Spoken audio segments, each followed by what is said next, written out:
A muffled scream. Frozen in terror. Hands that steal more than just her voice. Caroline is trapped in a nightmare she can't escape. But in the shadows, a flicker of hope. A familiar face from her past. Martin isn't just a savior. He's the childhood friend who now holds the keys to her survival. Terminal illness.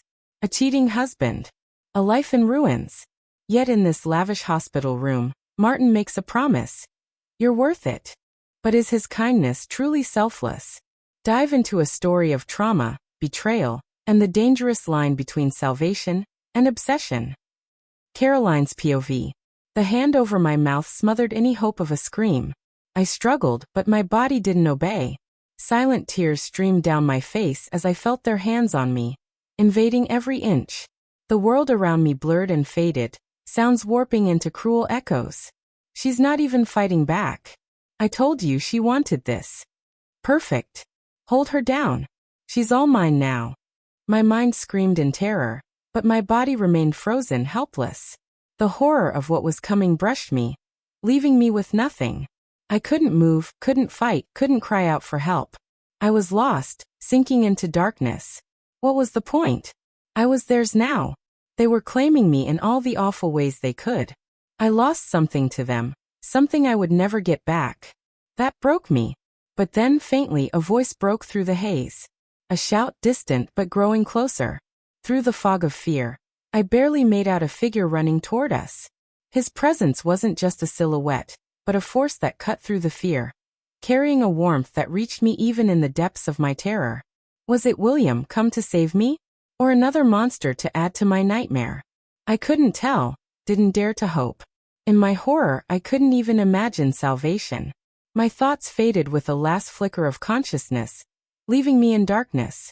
I woke up in a ward that was nothing short of extravagant. The bed beneath me felt like it was made from clouds, and the sheets draped over me were the softest I'd ever felt. Surrounding me were state-of-the-art machines, gleaming under soft lighting. Every detail, from the polished floor to the elegant furnishings, was a reminder of the financial strain I was under. My heart ached, knowing I could never afford such luxury. Then I noticed a figure sitting beside me. As my eyes struggled to focus, I saw a man.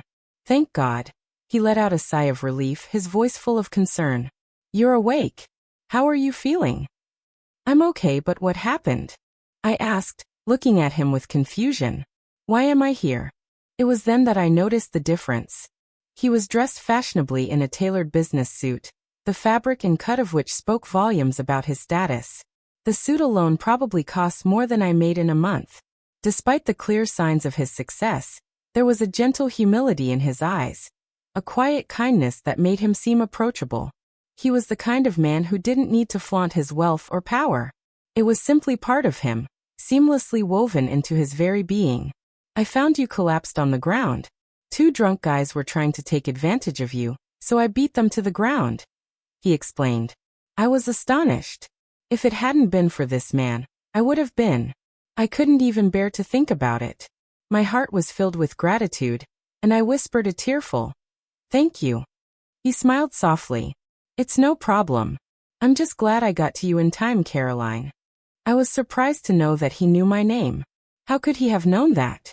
Now that my eyes had properly adjusted, however, I realized that I actually somewhat recognized him. I studied him closely. Have we met before? I asked. The man who had saved me smiled brightly. Yeah, I'm Martin, he replied. We used to be neighbors, remember? My eyes widened as a memory awakened in me. Martin had been my best friend back when we were little kids. He treated me like a brother. I couldn't believe I'd almost forgotten him. Martin, I cried out. It's so good to see you. Seeing him again brought back so many memories, and my heart leapt with joy now upon reuniting with an old friend.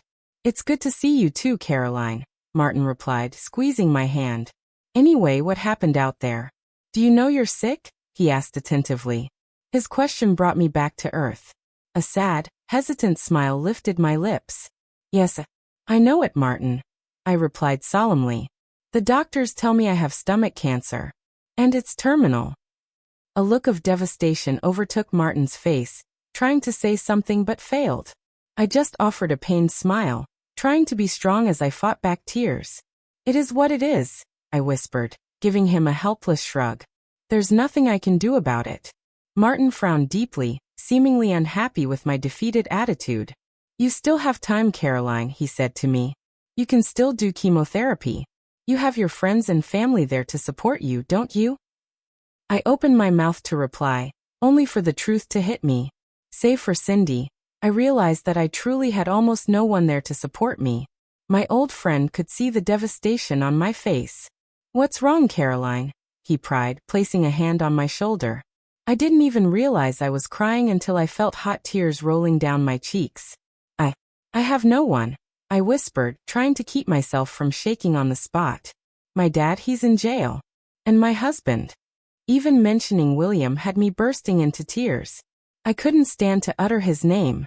He'd hurt me so badly, and now that I was without him, I was in the worst position I'd ever been in my entire life. My husband left me for another woman. Martin was shell-shocked by the revelation. What kind of man does that to his wife? He asked, completely upset by the news. I looked around the ward helplessly, taking in all the expensive decor and equipment that surrounded me. And now I'm here in a hospital once again. Look at this place. I can't afford this. I already have so much on my plate. Don't worry about that, Martin assured me carefully. I've waived the fee.